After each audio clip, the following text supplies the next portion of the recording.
then what am I going to do to tip the scales over in my favor? It's the little things, right? It's the little things that make the biggest difference.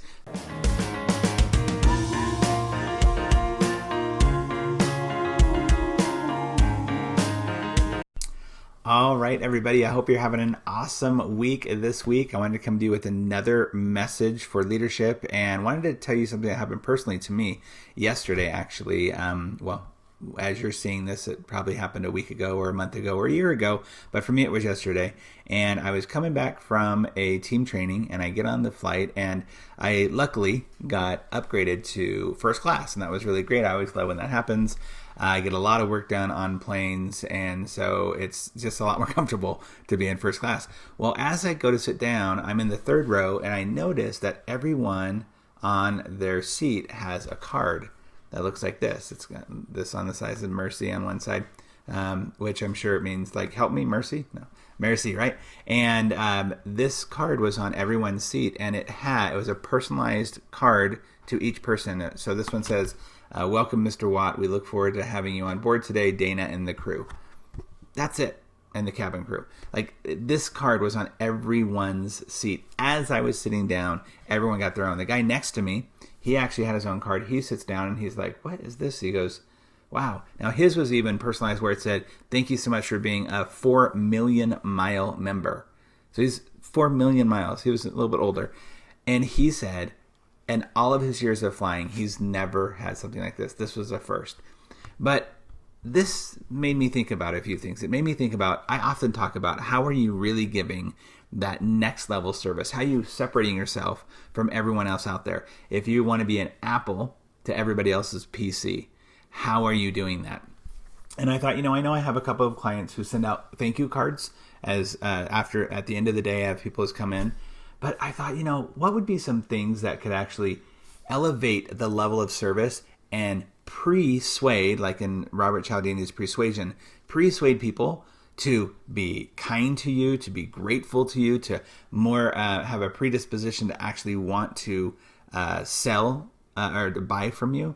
And I thought, well, how interesting would it be with, instead of a after card, which the after card is great, you gave them a pre card, where when they got there, there was a handwritten card that said, oh, you're new to our office, or welcome, here's our thank you so much for coming in, and you gave them a card right then and there. If you think about the psychology about that, in the book Persuasion, Robert Cialdini talks about how Hare Krishnas used to give out, when they were allowed in airports, right? They used to give out little flowers that were paper flowers.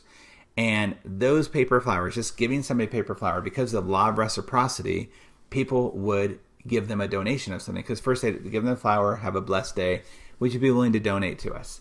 And when they didn't do that, they got a lot of negativity, got a lot of people who would like, no, stay away, blah, blah, blah. And then when they did do it, it actually changed the way that people donated, and it increased their donations, skyrocketed them actually.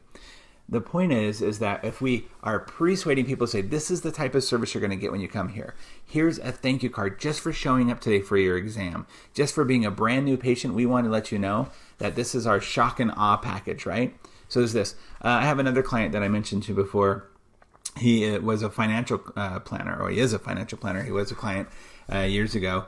And I would talk to them about how when they came in, when somebody would come in for their consultation, it usually is a private appointment. It's not like they're a super busy office, right? Because they're dealing with financial stuff. So they would have this private appointment, and they'd always have there like a warm cookie and a water bottle for them. And I said, you charge a lot for what you do. You're a next level financial planner. You're dealing with a certain type of clientele where you only deal with people who are like 55 plus, and they have to have at least $2 million in assets or $3 million in assets, whatever it is. Like, there's a certain level of clientele here. When you're doing your intake call at the very beginning, what would happen if instead of just getting their basic information, you also ask them things like, hey, can you tell us what your favorite non-alcoholic beverage is? Are you a coffee drinker or an espresso drinker? Like little things like that, so that when they came in, if I came in with my spouse and I walk in, and so my wife, she loves McDonald's Diet Coke. That's like something about that Diet Coke, and everybody I talk to who loves Diet Coke loves McDonald's Diet Coke the best, right? So just imagine the scenario if we were to walk in to this practice and waiting for us there, yeah, it was a nice little warm cookie, but next to it was a glass of McDonald's Diet Coke, or water for me, or like whatever that is. The impressiveness of, wow, they're already thinking this detail about it, huh? So if I'm the client and I walk in and I see that, I'm thinking, wow, if this is the type of service they're giving me here, that's how they're paying attention to me, they're listening to me, they care about my wants and needs, they're thankful before I even walk in the room. How does that elevate the level of service that we give? Like, that totally changes the game. As a business owner, now we're thinking about it going like, okay, if it costs me so much to gain a client, right? If it's so much money for me through my advertising and marketing to actually gain a client, then what am I going to do to tip the scales over in my favor? It's the little things, right? It's the little things that make the biggest difference. So I know that most of you are focused on doing things to help separate you from the competition. But most of you are doing the same things that other people are doing, just trying to do it at a different level, right? What if you were to flip it on its head? Not the card as they're leaving, but the card as they're coming. And you can still do the ones as they're like later on for your current clients, but the ones who are just now coming into your office, how are we going to make the biggest shock and awe to make them go, wow, this is different? Again, I talk about often, how are we going to ruin their eyes? How are we going to ruin their experience? We want to ruin them so that you set the bar, you set the standard. We want to ruin them in a good way. So I hope that serves you, and I hope that you can think about and brainstorm with your team different ways to where you can take your service to the next level. So have a great week, everybody, and we'll see you on the next video.